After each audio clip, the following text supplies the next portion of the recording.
to the Alex Jones Show, the fourth hour, still on the air, still fighting the forces of censorship and evil. I'm Joel Gilbert, coming to you from the People's Republic of California, right from the left coast. You know me as a frequent guest with Alex and my new film, Trump, the Art of the Insult, in the InfoWars store. Please support the show by buying this film at the InfoWars store, Trump, the Art of the Insult. I want to give my takes first about what's happened this past week with censorship. Alex Jones, like most shows and commentators, fills 4 hours a day of talk time. That's about 1,000 hours a year. And Alex's approach is to question everything. And, and why not? It's a democracy. Sometimes, and actually very seldom, he says things that turn out to be insensitive to some people or even off base. But so do most other commentators. If you've turned on what Sean Hannity calls conspiracy TV, MSNBC, these guys were Obama vision since 2008, promoting the phony Barack Obama as a mainstream candidate, hiding his radical past, hiding the fact that his father was a Russian spy, hiding the radical agenda. The most transparent president in history was promoted by MSNBC and CNN. They said that he would cut the deficit in half. All his lies, all lies. They crashed the economy. Obama created a war between the classes, race relations. The list is endless. So a few wacky things that Alex Jones might say, for some people, just pales in comparison to the damage that MSNBC, CNN have done. And look at how they reacted when Donald Trump took the position after meeting Vladimir Putin that he was actually open to Russians' argument that they did not hack Podesta's emails. The media and the Democrats just kind of went crazy. They said, how dare you not trust the U.S. intelligence services? There's an official narrative. You have to follow it. Well, former CIA director and Obama fixer John Brennan, openly threatened Trump after that, accused him of treason, called for his impeachment. How dare you question the official narrative? Well, we know in history that the intelligence community can be corrupt. They have their own agenda. They get infiltrated by those with alliances with foreign sources. Don't look further than Obama and Brennan. In history, of course, the Gulf of Tonkin incident comes to mind, that the Vietnam War was prolonged. And most historians say it didn't happen. It was made up by U.S. intel. Remember the first Gulf War. Saddam Hussein was lining up his forces threatening Kuwait, and U.S. intelligence said that they were not going to invade Kuwait. There's no need to send a couple aircraft carriers just to make Saddam stand down. We don't need to do that. And the result was war. War is a failure of diplomacy. It's a failure of intelligence.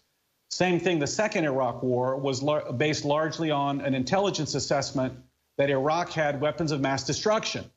War, trillions of dollars, 5,000 more U.S. soldiers, hundreds of thousands of Iraqis killed. And the fatigue over the Iraq war helped to bring Obama's election, the most destructive president since Jimmy Carter, a man with a stealth radical socialist agenda who pretended to be moderate. So the point is, a lot of destruction can happen when a president just accepts anything the intel community says. It's his job to bring his savvy experience from New York City, from real estate, to the real world experience to question everything. Now, let's go back to Alex Jones. His job as a commentator is to ask questions, maybe dumb questions, and challenge the narrative to stimulate the debate. It's called free speech and free thinking. And free speech, by definition, is free. If you're offended, if you don't like it, you can change the channel. That's what free speech is. I would rather be in a country where a few people get their feelings hurt before they change the channel than one where the media and intel services just tell us what to think. Okay, we're going to bring on Larry Klayman first, a couple of guests today. Larry Klayman, we want to talk to Larry, the great conservative attorney, head of Freedom Watch USA, to talk about this censorship and everything that's happened this week. Larry, are you with us today? I am, Joel. Thank you for having me. Good to see you. Great, Larry. Look, first of all, were you shocked? And if so, how shocked were you at the collusion of the big tech to censor and try to remove the Alex Jones Show from the internet?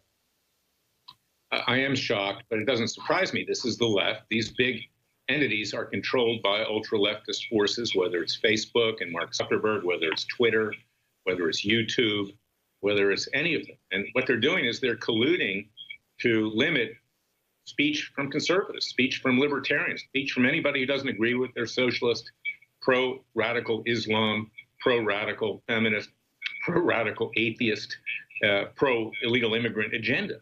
And it's happening to everybody. It's not just Alex. Okay? I've noticed just in the last 2 months that our subscriptions to YouTube have stayed static. Our Twitter has not gone up. We've been doing some major things over here. Now, Alex is the most extreme example of retaliation against a conservative. And I think there's an antitrust violation here. I believe that Alex could bring a case for this collusion to limit free speech. It's a constitutional violation. I'm a former antitrust lawyer of the antitrust division. I helped break up AT&T when I was a young lawyer at the Justice Department. He needs to fight back on this one. And I think the rest of the conservative movement needs to fight back as well. And I'm here to help. I'm a lawyer, 41 years, trial lawyer. And I'm going to put my foot forward because it's not just Alex, but it's also Freedom Watch and everybody else that's being discriminated against in an anti-competitive way. All right, well, what can be done legally? I keep hearing this argument that these are private companies and they can do what they want. Is there really a legal path to reverse this monopolistic behavior? Well, you have private companies all the time that enter into agreements in restraint of trade. So what you have here is a Sherman 1 violation, an agreement in restraint of trade at a minimum. And that's what they're doing. And of course, they're also competitors of Alex, you know, Apple, Facebook, Twitter, the others. We're all competing, you see. So, and you could also maybe call this a group boycott in a way. So there's lots of avenues that can be pursued. Somebody's got to put their foot down here, and action needs to be taken by Alex, by Freedom Watch, by some of my clients who've been discriminated against. They've been hurt. They've had to lay off people with this discrimination. It's a terrible situation, and we can't allow it to continue. It's really the first step in trying to take this country over by the ultra-left and the radicals. And they're doing it in the streets, they're doing it in the media, and they're doing it elsewhere. And then you have, of course, people out there, these apologists who claim to be conservatives like Jonah Goldberg, you know, the National Review, or Ben Shapiro. These people play both sides of the streets. They're both anti-Trumpers, you see. And they try to placate the left by being an apologist of what's happening. And they infer that they're against Alex and others out there so they can get themselves on Bill Maher or The View or, you know, wherever, ABC, NBC. So you need people that talk straight on. That's what I like about Alex. Larry, before we got to go to a break in 20 seconds. Would you do a contingency agreement? You've done this before where you represent the Alex Jones Show and take this case forward to the Supreme Court if you have to. I would. Would you? Yes, sir. Alex Jones Show, still on the air, still fighting the forces of censorship and evil. I'm Joel Gilbert coming to you from the People's Republic of California. We're going to continue with Larry Klayman, the attorney. We'll be taking some calls, 877-789-2539, 877-789-ALEX. Larry Klayman, want to ask you, we know that presidents tend to bring on people from the world that they come from into the White House. Barack Obama, his world was Chicago radicals. He knew the people in the radical left movement, Acorn, different lawyers, La Raza, you name it. He brought on the radicals into the government. Donald Trump seems like his world was talk TV. You know, he was a cable news junkie. So we see people like Larry Kudlow, you know, the lawyers. It seems like his entire worldview and staff seems to be coming from cable TV news. What do you think of his cable TV lawyers and what they can do for him and where this Mueller probe is headed at this time? TV lawyers. It's funny. Years ago, I used to go to Nate Now's Delicatessen, still do, in Beverly Hills when I'm out here. And in Nate Now's, there was always Larry King. Okay? And he would meet there with his staff every morning. And he loved Nate Now. And at some point, his seventh wife, he's actually had one more than Henry VIII at 6, decided to run off with the gym instructor. and everybody thought he was going to get divorced. And a friend of mine who's a family lawyer in Los Angeles, I said, why do you think he's not getting divorced? And she said, well, he has such a bad prenuptial agreement, he can't afford to get divorced. He'll be bankrupt. I said, why is that? He says, because everybody that he chooses or deals with has bagels at Nate Now's. Right? He didn't get a first-rate lawyer. Now, here's what's happening to the president. The president loves Fox News, and Fox News has some good things on there. I'm critical because they don't let you say what you really think. That's why I love InfoWars and Alex and you and Owen. It's censored on Fox News. But nevertheless, he's picking his lawyers off of Fox News. And who does he wind up with? Jay Sekulow, who's a nice guy, sees him on Fox News, so he thinks, okay, that's a great lawyer. Well, Jay is a great lawyer when it comes to religious rights, but he's not a criminal defense lawyer. Rudy Giuliani, who's always on Fox News, he picks him. And Rudy is a really nice guy, too, but he's kind of past his prime, and he's been going on TV spewing forth nonsense, false facts. I don't think he does it intentionally. I think he's just getting up there in years, or maybe he's had a few drinks before he comes on Hannity. I don't know, but the president needs to wind up correcting him, the president himself, his own lawyer, and it's getting the president in trouble. But the big beef I have here right now is that they're sitting here letting the president get dragged along the legal guillotine. Is that Robert Mueller, they just made him an offer that Trump will testify to some extent with limited questions if the investigation will end. Well, that's an offer that only Mueller can refuse, okay, because, you know, it's a question of manhood. It's a question of what your jurisdiction is. No prosecutor is going to take that. And it was an ultimatum that was put forward to get Mueller to refuse. Now, what's Mueller going to do after that? He's going to send a subpoena to Trump. This is going to then be litigated all the way up to the Supreme Court. It'll take a few years. It'll get into the 2020 elections. It will damage the president. And it will result in an impeachment report, in all likelihood, an interim impeachment report by Mueller within the next month or so. That will be intended to influence the midterm elections, and it could influence, likely would, and we may wind up with a Democrat House of Representatives that impeaches the president and which grinds this country to a halt as we're trying to negotiate solutions to the nuclear crisis in North Korea, Iran. We're dealing with illegal immigration. There's a lot of important issues out there.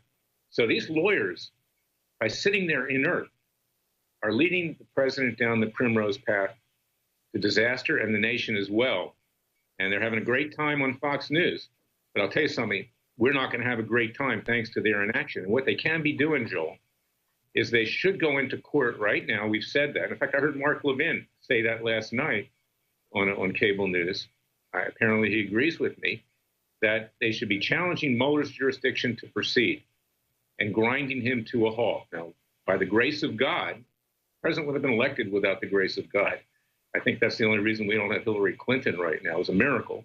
With the grace of God, maybe we get a judge that'll put his foot down here and try to block it. Now, in addition to that, the president can be ordering the Justice Department to investigate Mueller, to investigate Hillary Clinton, to investigate Peter Strzok, Lisa Page, Bruce Orr. I can tell you a big story about Bruce Orr that hasn't come out lately either, about his corruption. But he can be doing those things. Now, if he can be investigated, the president, why can't he have these people investigated and order Sessions and Rosenstein to do it? So these lawyers, they're part of this Washington establishment club. They love the notoriety. They love getting on TV. They're nice people. And I feel bad that I have to criticize them like this. But they are not serving the president well. He needs to turn Fox News off. He needs to find real independent lawyers that'll put their life on the line for him, because it's not just for him, it's for the entire country. Okay, Larry, what is preventing, I guess maybe I watch Fox News too much, what is preventing Trump from simply firing Robert Mueller, firing Rosenstein, and firing Jeff Sessions, who's completely useless, and just saying, look, they haven't come up with anything. We need to have an effective Department of Justice, so I'm making these changes. What prevents him from doing that? Nothing. He is the head of the Justice Department. He's the head of the executive branch. But short of firing Mueller or Rosenstein, or Sessions for that matter, I think you should get rid of Sessions now, obviously. I mean, the guy is not the brightest bulb out there. He even got held in contempt yesterday on something that was unnecessary, deported some people. who were already under court jurisdiction, and Judge Emmett Sullivan is holding Sessions in contempt potentially. He needs to get somebody in there that's got some guts, that's got some fortitude, that knows what they're doing. And the president can do that. And he can also order the Justice Department to do things. If he doesn't want to fire Mueller, and if he doesn't want to fire Sessions or Rosenstein, he can order an investigation of Mueller for the illegal grand jury leaks that have been occurring for a year and a half. They're criminal.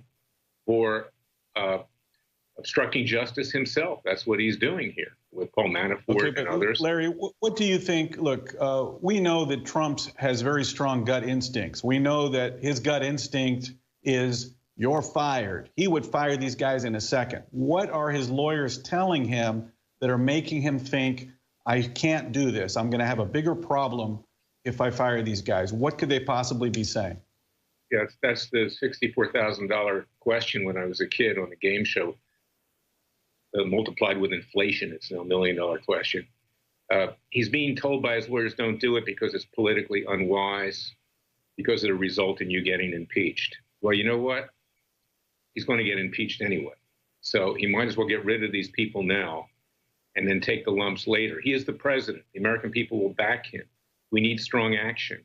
He needs to take the reins himself. But these lawyers who are part of the swamp in Washington, you know, they all have lunch together. Giuliani brags, oh, I'm a friend of Mueller, you know, and Sekulow is a nice guy. And like I said, he's a very good religious rights lawyer. He really doesn't know what he's doing in the criminal sphere. Maybe he was a prosecutor or public defender for a very short period in his early life, but he's not a seasoned criminal defense lawyer. You can't send the president into the devil's lair, have him testify in any respect, and you can't play these games, you know, end the investigation, we'll answer limited questions, and then expect Mueller not to issue a scathing and incriminating impeachment report that will grind this country and the president to a halt. Something has to be done now. And the president, look, I watch Fox too. I watch CNN. Larry, we just got a few seconds left. Tell us where people can go to your website and sign your petition. Go to freedomwatchusa.org. Sign the petition, have me appointed special counsel, but also follow our citizens' grand juries, because we are going to hold the criminals like Mueller, Clinton, Comey, and the rest accountable. And that's the only way we can do it right now. Larry, we're out of time. Thank you, Larry Klayman, for being with us, and we'll be right back after the break with